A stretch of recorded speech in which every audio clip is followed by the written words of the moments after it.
My mom told me, you won't be at Thanksgiving this year. Your sister's new husband says you'd kill the vibe. I replied, nothing. The very next morning, when he turned up at my office and spotted me, he began screaming because. Can you even imagine being told you're uninvited to Thanksgiving because your sister's new husband thinks your success will ruin the vibe? That happened to me. But what they didn't know, what they couldn't know, was that this man's entire career was about to land directly in my hands. Oh, the irony. It was a Tuesday evening, I remember, late. I was buried under quarterly reports for our Boston office when my phone rang. My mom's name flashed on the screen, and I picked it up, already feeling that familiar, painful catch in her voice. That tone she used when she had news she knew would sting, but had already decided was non-negotiable. Honey, about Thanksgiving this year. She began, her voice a little hushed, like she was moving away from my dad. Ashley's new husband, Trevor, well, he's still getting comfortable with the family dynamics. I just kept my eyes on the spreadsheet, the numbers blurring. Just say it, Mom, I thought. He thinks it might be better if you sat this one out, she finally admitted, rushing the words. He feels like your presence might create an uncomfortable atmosphere, given your success and everything. Ashley agrees it would be easier on everyone, especially little Emma and Noah. They're so excited about their new stepdad, and we don't want anything to overshadow that. I didn't say a word. The silence stretched between us, thick and heavy like a chasm. You understand, don't you? Mom pleaded, her voice cracking slightly. It's just one holiday. Maybe Christmas will be different. Sure, Mom, I finally managed, my voice flat. Whatever makes everyone comfortable. I hung up before she could pile on more justifications. My younger sister, Ashley, had always been the golden child. I was the ambitious one, the focused one, the one who built a career. She was warm, spontaneous, the one who built a home. Our parents, bless them, never quite knew what to make of me, their daughter who chose boardrooms over playdates, who moved to New York at 22 and never looked back. Ashley had married her high school sweetheart, divorced him, and then spent years dating a string of what my dad diplomatically called works in progress. Trevor was her latest attempt at happiness, a regional sales manager she'd met at some conference. They'd been married about 4 months. What none of them knew, what I deliberately kept out of family conversations and Facebook updates, was the exact nature of my work. To them, I had some corporate job in New York. Mom told her friends I was in business development, which, frankly, was about as accurate as saying a veterinary surgeon works with animals. I was the chief operating officer of Hartman Industries, one of the largest pharmaceutical distribution companies on the East Coast. My signature appeared on contracts worth hundreds of millions. My decisions affected supply chains across 17 states. And for the past 6 months, I'd been overseeing the acquisition of smaller regional distributors, consolidating our market position. Trevor worked for Med Supply Solutions, a mid-sized distributor based in Pennsylvania. I knew this because I'd reviewed the preliminary acquisition documents 3 weeks ago. His name, Trevor Morrison, had appeared on their organizational chart, Regional Sales Manager, Northeast Territory. Within the next 2 days, his company would receive our official acquisition offer. And in 6 weeks, if all went according to plan, Trevor would be working for me. But it hadn't clicked. Not until Mom's phone call. Trevor used my sister's maiden name on social media, and Ashley's posts just tagged him as Trevor, no last name visible unless you dug deep. I simply never put the pieces together. My work and family existed in completely separate universes. The irony, though? It was exquisite. The man who thought I'd ruin the vibe of Thanksgiving dinner was about to have his entire career placed squarely in my hands. I spent that evening reviewing everything we had on Med Supply Solutions. Trevor Morrison. 6 years with the company, worked his way up. Performance reviews? Adequate. Nothing spectacular, nothing concerning. Managed a team of 8, hit targets 3 out of 4 quarters. He was, in every way, perfectly average. The acquisition meeting was scheduled for Thursday morning at our Manhattan office. MedSupply's CEO, Linda Brennan, would be there, along with their CFO and department heads. Standard procedure usually meant regional managers weren't at these initial talks, but Linda had specifically requested her key sales leaders attend to answer operational questions. Trevor would be there. In my conference room. Sitting across from me. I called my executive assistant at 7 a.m. the next morning. "Jessica," I said, a smile I couldn't quite hide in my voice. "For tomorrow's MedSupply meeting, I want name placards at each seat. Make them prominent. And send me the complete attendance list by noon." "Of course," she replied, a hint of curiosity. "Any particular reason for the placards?" "We don't usually. I want everyone to know exactly who they're dealing with," I finished, the smile now audible. Thursday morning arrived, crisp and sharp, New York feeling alive. I dressed carefully, a navy suit, Milan-tailored, heels that added 3 inches to my 5 feet 9 inches frame, the Cartier watch my dad gave me when I made VP 5 years ago, given with an almost uncomfortable look, as if success in a daughter required a different kind of celebration than he was prepared for. The MedSupply team arrived at 9:30 for our 10 a.m. meeting. I watched them on the security feed as they checked in, noting Trevor repeatedly adjusting his tie, whispering something to a colleague. They looked nervous. Good. Jessica escorted them to the 14th floor conference room, offering coffee and water. I gave them 10 minutes to stew before making my entrance. The conference room was imposing, floor-to-ceiling windows overlooking Fifth Avenue, our company logo in brushed steel dominating one wall. The table was solid walnut, surrounded by 16 leather chairs. Everything screamed power, permanence. My acquisitions team, Richard, Margaret, David, and I entered as a unit, tablets and folders in hand, exuding the absolute confidence of people holding every advantage. Trevor saw me immediately. I watched his face cycle through confusion, then recognition, then pure, unadulterated horror. His mouth literally fell open. The folder in his hand slipped, papers scattering across the polished table. "Good morning, everyone," I said, taking my seat at the head of the table, directly opposite Linda Brennan. "Thank you for making the trip from Pittsburgh. I'm sure you're all eager to discuss how Hartman Industries can provide a path forward for MedSupply solutions." Linda, a sharp-eyed woman in her early 60s, gave me a professional smile. "We're very interested in hearing your proposal. I brought some of our key personnel to provide insight into our operations." She gestured around the table. Our CFO, Thomas Wright, our operations director, Sharon Vale, and several of our regional sales managers, including Trevor Morrison, who oversees our Northeast territory. Trevor had gone pale. Genuinely, sickly pale. He started to stand, then collapsed back into his chair, gripping the edge of the table. "Mr. Morrison," I met his eyes directly. "I've reviewed your performance data. Solid numbers in Q2 and Q3. That territory has significant growth potential." He opened his mouth, closed it, opened it again. This is. Is something wrong?" Margaret Chin, our head of operations, looked at him with professional concern. Trevor stood abruptly, his chair rolling backward. "I need bathroom." "Excuse me." He practically ran from the room. Linda frowned. "I apologize." Trevor's normally much more composed. "The acquisition news has everyone a bit on edge." "Perfectly understandable," I said smoothly, a tiny, internal smirk. "These transitions create anxiety. Shall we begin with the financial overview while Mr. Morrison composes himself?" Trevor didn't return for 30 minutes. When he finally slipped back into the room, he looked like he might vomit, his shirt collar damp with sweat. He avoided my gaze completely, staring at the table in front of him as if it held the secrets of the universe. The meeting proceeded exactly as planned. We outlined our offer, generous in some ways, ruthlessly specific in others.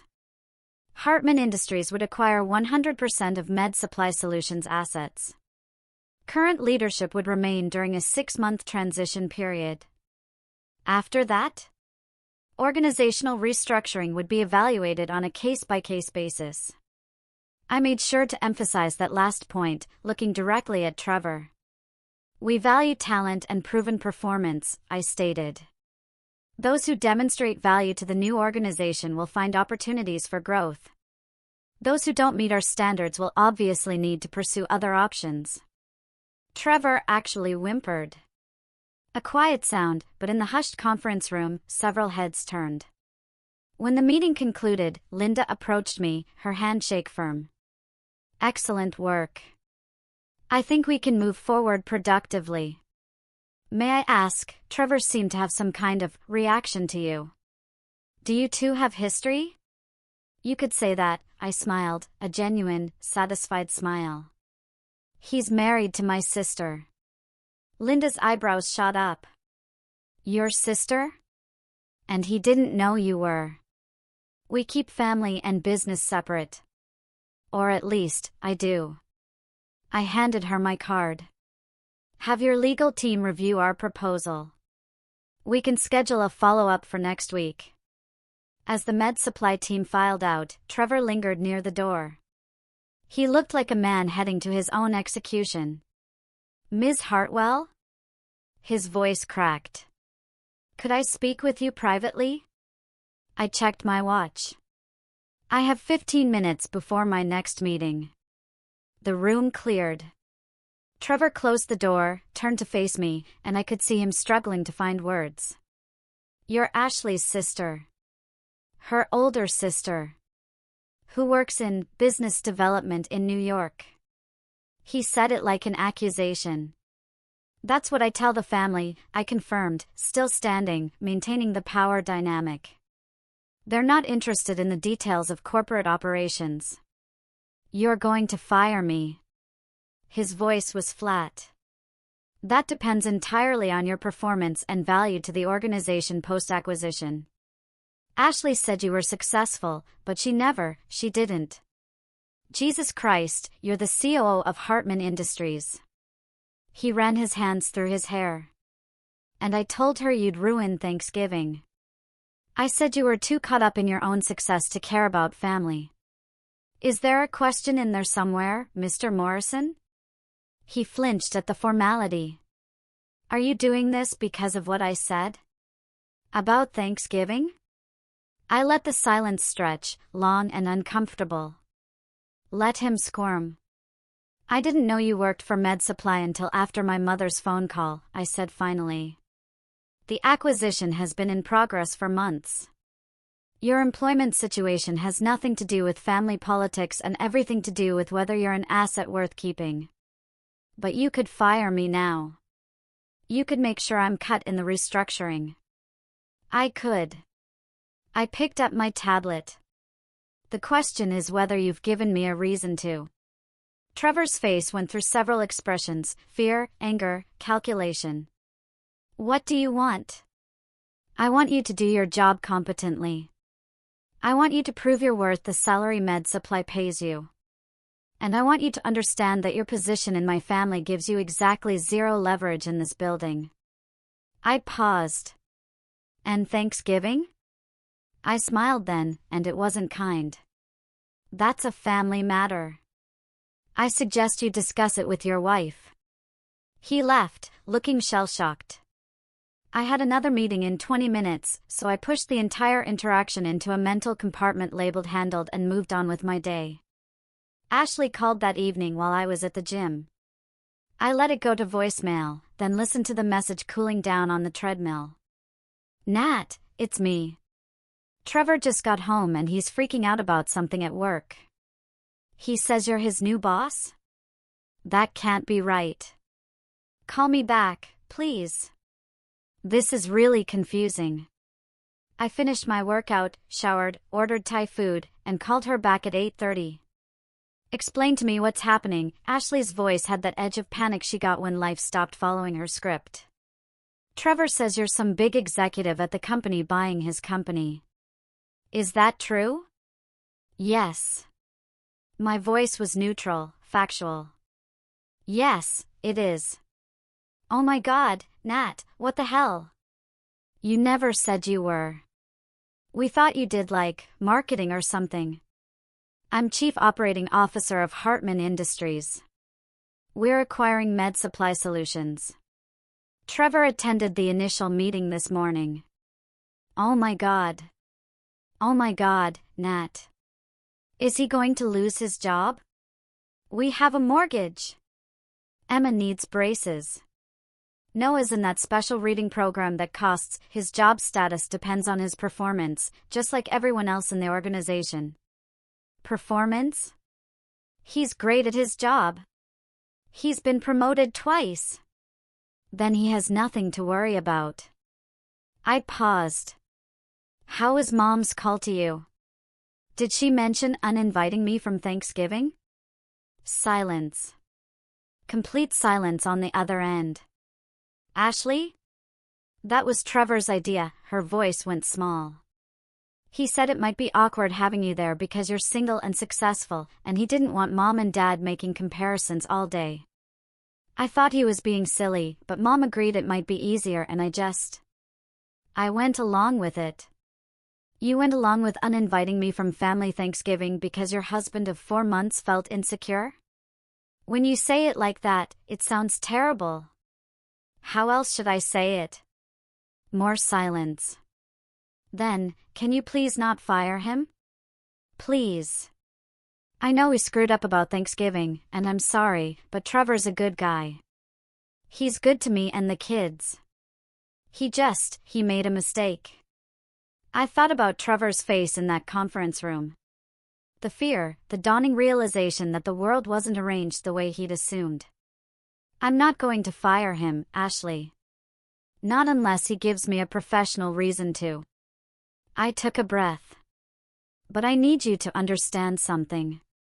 My career, my position, the work I do, that's not something I'm going to downplay or hide so that other people feel more comfortable. I never asked you to, she snapped. You've been doing it for years, I retorted, the dam breaking a little. Oh, Nat has some job in New York.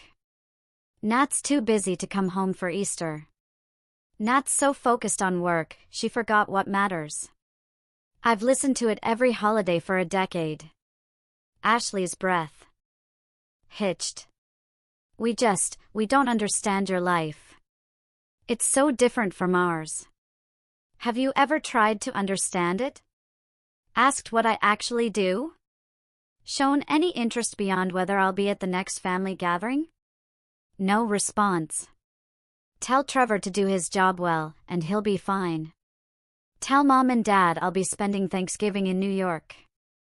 And Ashley, maybe think about why your husband's first instinct was to exclude me rather than get to know me. I ended the call before she could respond. The next 3 weeks were a whirlwind: due diligence, contract negotiations, integration planning.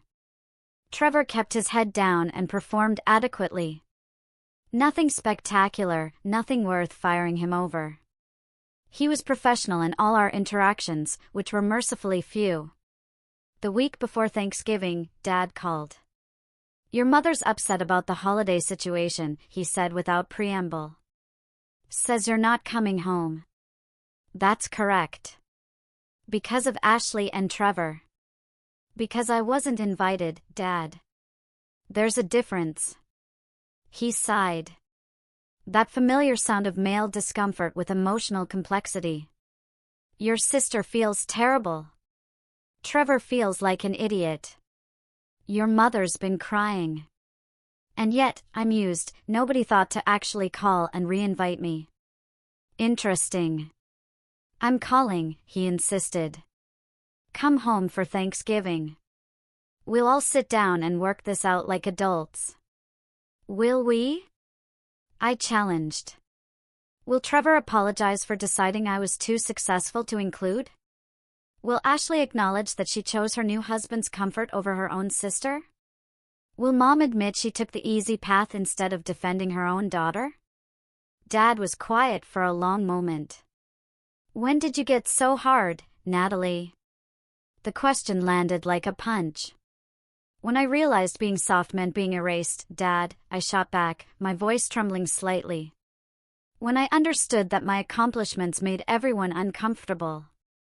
When I learned that success in a woman is something families tolerate rather than celebrate. That's not fair, is it? He mumbled. When I made VP, Mom's first response was, "That's nice, honey, but don't you want to settle down?"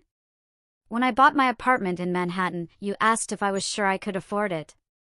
When I got promoted to COO, Ashley said I was married to my job. None of you have ever just been proud. We are proud. You're uncomfortable. There's a difference. I softened my voice slightly. Dad, I love you. I love all of you. But I'm tired of shrinking myself so everyone else feels adequate. I built something real here, and I'm not going to apologize for it. He cleared his throat. What if we do apologize? What if Trevor and Ashley and your mother all say they're sorry and they want you at Thanksgiving? Then I'll consider coming home for Christmas. But not Thanksgiving. I made other plans. I hadn't, not really, but I would.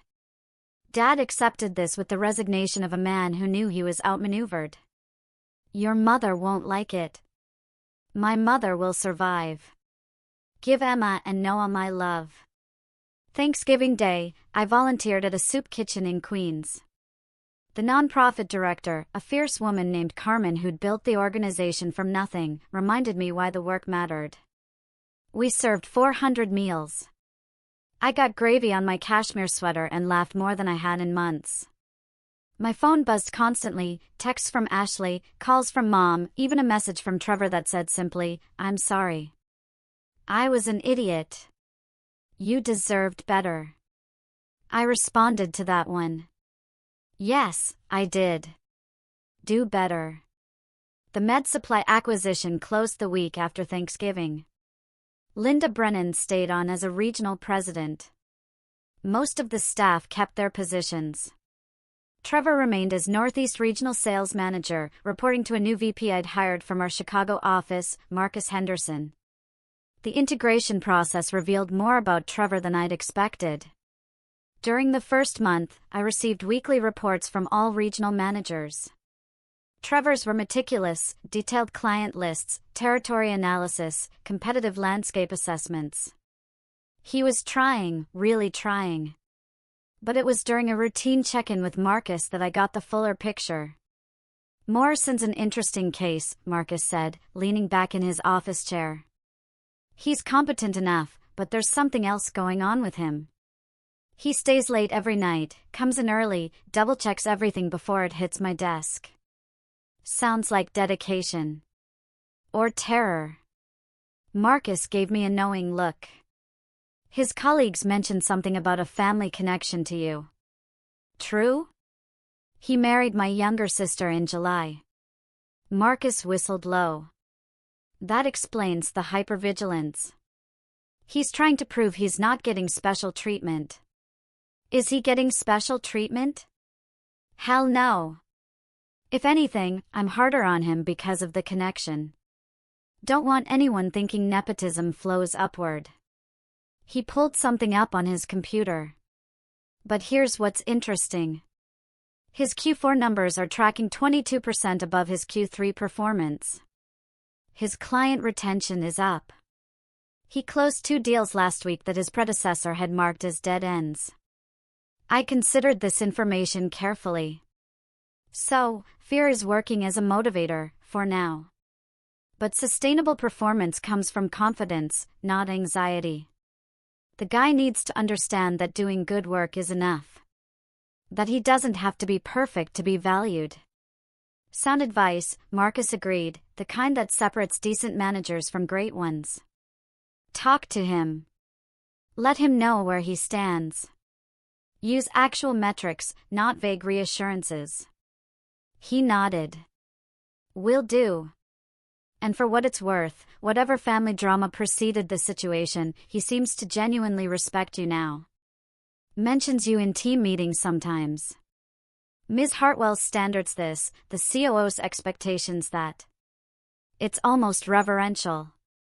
After Marcus left, I sat in my office, considering the complexities. I hadn't set out to teach Trevor a lesson or humble him. The acquisition had been pure business. The timing coincidental. Yet, it had forced a reckoning that needed to happen. My phone buzzed with a text from Ashley. Trevor said his boss talked to him today about his performance. He came home actually smiling. "Thank you for whatever you did." I didn't respond immediately.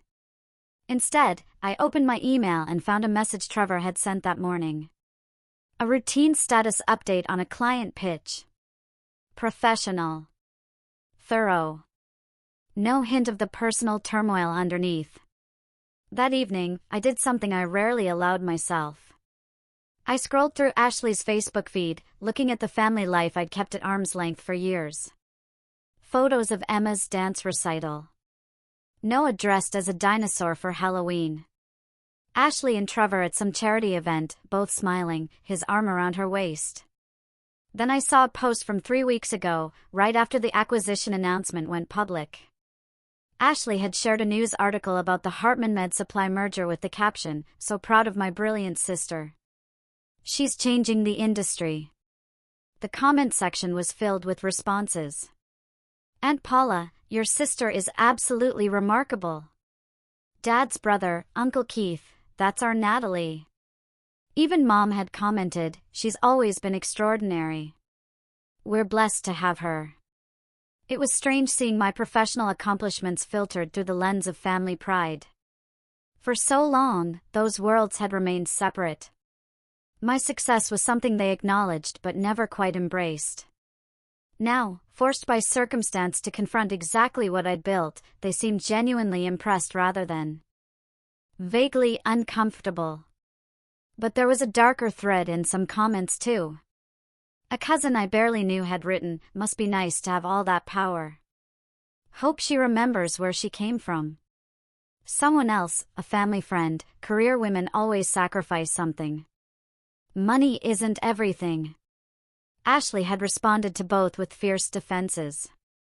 To the cousin, "She remembers perfectly, and she's never acted superior about any of it. We forgot to celebrate her properly." To the family friend, "She sacrificed nothing. She built something incredible while we made her feel guilty for it." I closed Facebook, feeling oddly emotional. My sister was fighting battles on my behalf that I didn't even know needed fighting. At the post-closing dinner 2 days later, Linda Brennan pulled me aside during the cocktail hour. The restaurant was one of those Manhattan establishments that catered to corporate celebrations, muted lighting, impeccable service, prices that made people whisper. "Trevor's wife called me last week," Linda said, swirling her martini. "Ashley, right? She wanted to know if her husband's job was secure." "What did you tell her?" "That he's competent at what he does, and competent people keep their jobs." Then I told her she'd raised an interesting question. Was he being evaluated on his merits or his family connections? Linda's expression sharpened. She didn't like that much. "Got defensive," said Trevor worked hard and deserved to be judged fairly. "How did you respond?" Told her that's exactly what was happening.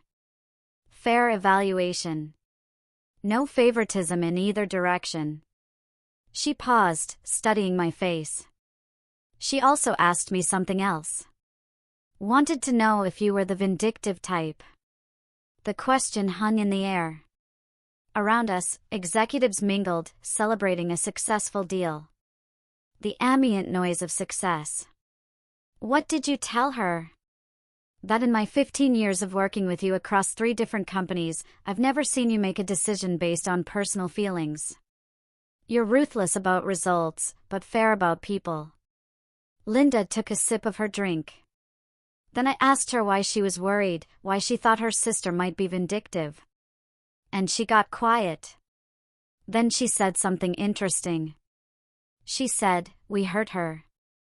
I hurt her. And she had every right to hurt Trevor back, but she didn't. Linda's voice softened. Started crying right there on the phone. Full breakdown. apologizing to me, a stranger, for how her family treated you. Said she'd spent years being jealous of your success instead of proud. That she'd let her husband uninvite you from Thanksgiving because it was easier than confronting her own insecurity. I felt something twist in my chest. She called you, crying? Yes. I told her that relationships worth having are relationships worth repairing. That you gave Trevor a chance to prove himself rather than destroying him. That speaks to character. He's doing well, then? He's doing very well. But Natalie, Linda continued, and I'm speaking as your friend now, not as a colleague. How are you doing? This can't have been easy. The question surprised me. In the corporate world, personal feelings were things you managed privately, vulnerabilities you never exposed. But Linda had known me long enough to see past the professional facade. I'm fine. It's been complicated, but I'm handling it. You're always handling it. That's not the same as processing it. She set down her glass. For what it's worth, I think you played this perfectly. You maintained professionalism while allowing natural consequences to unfold. Trevor learned something important. Your family learned something important. And you stood your ground without compromising your integrity. Thank you for saying that. He knows he got lucky. Not lucky that you didn't fire him. Lucky that you're the kind of person who wouldn't fire him for personal reasons in the first place. Linda glanced across the room where Trevor stood with several other managers, nursing a beer, still looking a little uncomfortable in his suit. December arrived with its usual New York chaos, holiday parties, end-of-year reporting, budget planning. I worked 12-hour days and loved every minute of it. Our office threw its annual holiday party at a Tribeca venue, open bar, catered food, a DJ playing tasteful background music that nobody really listened to. I made my obligatory rounds, chatting with department heads, thanking team members. Trevor attended with several other regional managers. I watched him from across the room, noting how he seemed to relax as the evening progressed. He laughed at someone's joke. He didn't look toward me every 5 seconds like he had during the first few weeks post-acquisition. Marcus Henderson approached me near the end of the party. Morrison asked me something today, he said, a twinkle in his eye. Wanted to know if it would be inappropriate to give you a Christmas card. I raised an eyebrow. What did you tell him? That I wasn't going to advise him on family dynamics, but professionally speaking, holiday cards from regional managers to executives aren't unusual. Marcus grinned. He turned bright red and said it wasn't about being professional. It was about being personal. Then he asked if you were the type to appreciate genuine apologies, or if he should just leave well enough alone. You're enjoying this way too much. Can you blame me? The drama is better than anything on television. He grew more serious. But genuinely, he seems to be grappling with how to navigate the situation. He respects the boundary between personal and professional, but he also clearly wants to make amends on a family level. What do you think he should do? I think that's between you, him, and your sister, I replied smoothly. I'm just the guy who evaluates his sales targets. Marcus clinked his glass against mine. For what it's worth, though, he's becoming a solid team member. The fear is fading. The confidence is staying. Later that week, a card arrived at my office. Jessica brought it in with the afternoon mail, and I recognized the handwriting on the envelope immediately, neat, careful, unfamiliar. Inside was a simple Christmas card with a winter landscape. The message inside was written in the same careful hand, Natalie, I don't know if this is appropriate or if you'll even read it, but I needed to try. I've spent the last month understanding just how badly I misjudged you and how much damage my insecurity caused. You've been nothing but professional and fair, which makes my behavior even more inexcusable.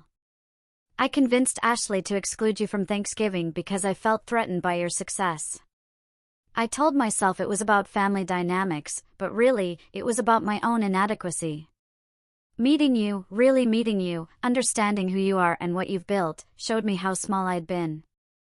You could have destroyed my career. You had every justification. Instead, you held me to a standard and trusted me to meet it. That's leadership. That's integrity. I'm working every day to prove I deserve the chance you gave me. I'm also working every day to be the kind of man your sister and her children deserve. Thank you for both the professional opportunity and the personal lesson. Merry Christmas, Trevor. I read the card 3 times, standing in my kitchen with my coat still on from the commute home. It was a good apology, specific, taking full ownership, acknowledging harm without making excuses. I tucked it into my desk drawer. I didn't respond. Some things deserved acknowledgement without reply. The following Monday, I had lunch with Jessica, my executive assistant who'd been with me for 6 years. We were reviewing calendar items for January when she sat down her fork and looked at me directly. "Can I ask you something personal?" "You can ask," I replied. "I might not answer." "The situation with your brother-in-law. Is it resolved?" I considered how much to share.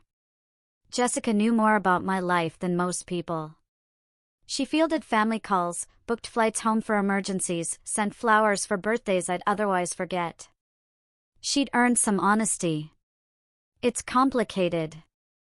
The professional situation is stable. The personal situation is still unfolding. He sent you a card, she added, an almost shy smile. I saw it in the office mail this morning before I brought it up. You're very observant. It's literally my job. She chuckled. I'm glad he apologized. You deserved that. But Natalie, you also deserve to have your family fully understand what you've accomplished here.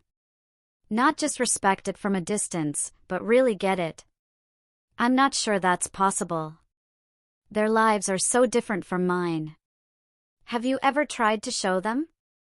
Like, really show them what a day in your life looks like? What you're responsible for? Jessica leaned forward. I've worked for 3 COOs before you. You're the best I've seen. Fair, strategic, incredibly good at reading people and situations. Your family sees successful businesswoman. They don't see you navigating a $16 million contract negotiation at 9 a.m. and then handling a personnel crisis in the Boston office by noon. They don't see you mentoring junior staff, or the way you remember everyone's names at company events. They definitely don't see you working until 8 p.m. most nights because you actually care about doing the job right. Her words settled over me. You think I should let them in more? I think you kept them at a distance because it was safer.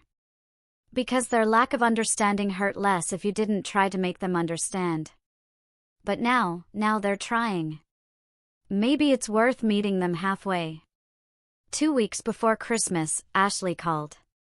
I need to say something, and I need you to let me finish before you respond. Her voice was steady, determined. I've been a terrible sister. Not just about Thanksgiving, but for years. I've been jealous of your success, and instead of being happy for you, I've minimized it. I've let other people minimize it. I've acted like your career was less important than my family, when the truth is, you built something incredible, and I've never acknowledged it. I sat down on my couch, phone pressed to my ear, saying nothing. Trevor told me what you said to him about proving his value and doing his job. He said you could have destroyed his career, and instead you held him to a standard. He said that's what real leaders do. She paused. He's been different since the acquisition. More focused, more humble. He comes home and talks about work stuff he's learning. It's like meeting you forced him to grow up. Ashley, I'm not done, she interrupted herself. Mom and Dad and I have been talking, really talking, about how we've treated you. About how we've never really celebrated who you are and what you've accomplished, and we want to change that. We want to do better.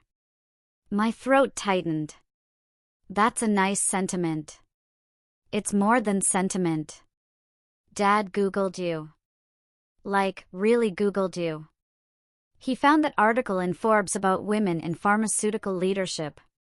He printed it out and put it on the refrigerator. Mom's been telling everyone at church that her daughter is a COO. She actually understands what that means now. Despite myself, I smiled. How's Emma? Missing her aunt. She made you a Christmas card. It's got glitter everywhere, fair warning. Ashley's voice went soft. Will you come home for Christmas? Please. We want to try again. We want to do it right this time. I looked around my apartment. Expensive. Beautiful. Empty. Success had a price, and loneliness was part of the bill. I'll come for Christmas Eve dinner and Christmas morning. Then I'm driving back because I have a meeting on the 26th. Really? You'll come? Really? Really? But Ashley, if anyone, Trevor, Mom, anyone, makes one comment about me being too busy, or too focused on work, or needing to find a man and settle down, I'm leaving. I mean it. Deal. Thank you, Nat. And one more thing. Anything. Next Thanksgiving, I'm hosting in New York. Anyone who wants to join me can come to the city. I'll order from that restaurant Mom loves. The one she always talks about from her trip here 10 years ago. Ashley laughed, a genuine, joyful sound. She'll love that. Fair warning though, Trevor's going to be super weird around you. He's terrified and impressed in equal measure. Good. He should be both. Christmas Eve at my parents' house in suburban Pennsylvania had a different feeling than any holiday I could remember. Dad hugged me at the door and held on longer than usual. Mom cried happy tears this time and immediately pulled out the framed Forbes article to show me. Emma and Noah attacked me with hugs and sticky fingers. Trevor shook my hand formally and said, "Thank you for coming, Natalie. And thank you for giving me the chance to prove myself." Keep proving it, I said, but I smiled when I said it. Dinner was chaotic in the way family dinners should be, overlapping conversations, too much food, Dad's terrible jokes, Mom fussing over everyone. But something fundamental had shifted. When Mom asked about work, she actually listened to my answer. When Dad talked to his brother on the phone, I heard him say, "My daughter's a COO," with genuine pride. Ashley pulled me aside while we were cleaning up. I got you something. It's not much, but... She handed me a small box wrapped in silver paper. Inside was a simple silver keychain, with an engraving, "World's Best Sister, Even When We Forget It." I hugged her then, really hugged her, and felt some of the old closeness return.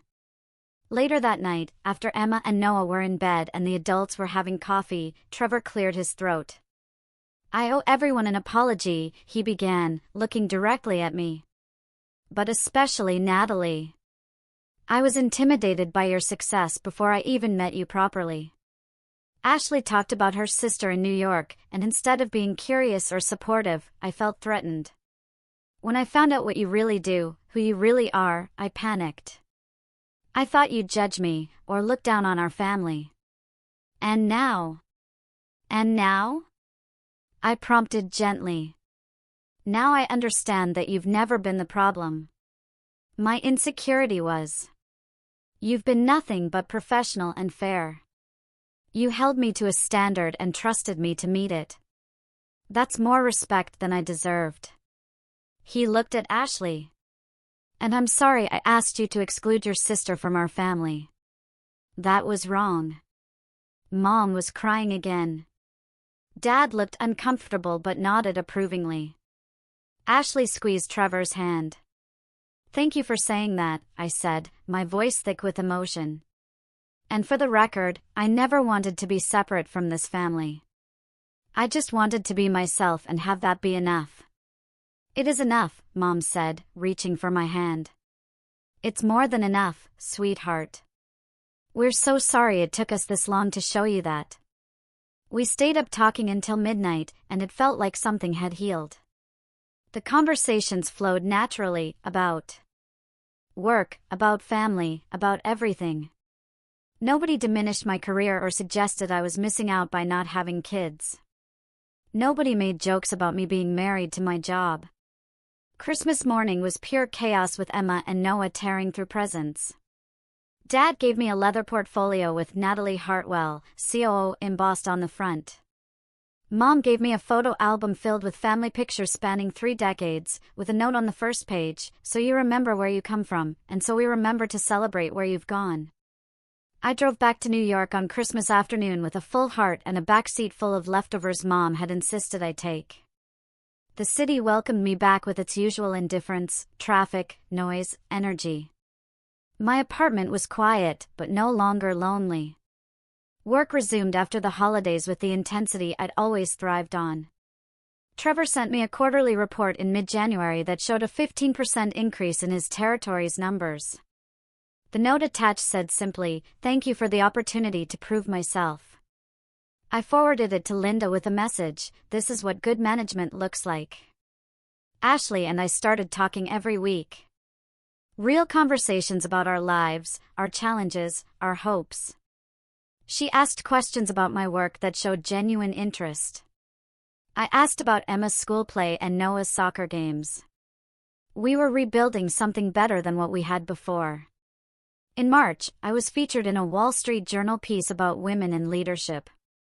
Dad called the day it published. "I'm framing this one too," he said. "And Nat, I'm sorry I ever asked when you got so hard. You're not hard. You're strong. There's a difference, and I should have known it. Thanks, Dad. Your mother wants to plan a party. She's calling it a celebration of Natalie's achievements. Fair warning, she's inviting everyone. The whole family, neighbors, probably the mailman." I laughed. "Tell her to send me the details." The party happened in April at a restaurant in Philadelphia that Mom had researched for weeks.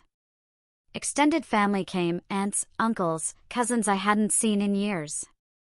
Mom had created a slideshow of my career milestones. Dad gave a speech that made me cry.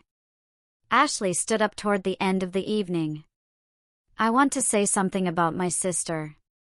Growing up, I never understood why she was so driven, why she studied while I played, why she worked while I socialized. I thought she was missing out on life." She looked at me across the crowded room, her eyes shining. But Nat wasn't missing out. She was building something. She was becoming someone. And instead of celebrating that, our family spent years making her feel like she had to choose between success and belonging. We were wrong. She deserves both. She's always deserved both. The room applauded. Trevor raised his glass. Mom wiped tears from her face. I stood and raised my own glass. "To family," I said, my voice clear, "the one we're born into and the one we choose to build. And to second chances." The next morning, I drove back to New York with a full heart and a clear understanding. I'd never needed their approval to be successful, but having their genuine support and pride made the success sweeter. I'd proven I could stand alone, which meant I no longer had to. Trevor continued to excel in his role. He and Ashley bought a bigger house in June. Emma got her braces. Noah made the advanced reading group. And the following Thanksgiving, just as I promised, everyone came to New York. I rented out Mom's favorite restaurant for the whole family. We ate too much, laughed until we cried, and built new memories that had room for everyone I'd become. Because in the end, that's what mattered. Not the revenge, not the moment of revelation, but what came after. The rebuilding, the growth, the family that learned to celebrate every version of themselves, including the daughter who dared to be extraordinary. Trevor still calls me Ms. Hartwell at functions, which makes Ashley roll her eyes every time. But he does it with respect now, not fear, and sometimes, that makes all the difference. I still work 12-hour days. I still love my career with a passion that some people don't understand. But now, when I go home for holidays, I'm not shrinking myself to fit through the door. I'm walking in as exactly who I am. The COO, the sister, the aunt, the daughter. All of it, without apology. And nobody asks me to ruin the vibe anymore. So, what do you think? Have you ever had to fight for your place at your own family table, or face being misunderstood for your ambition? I'd love to hear your experiences. Let me know in the comments below.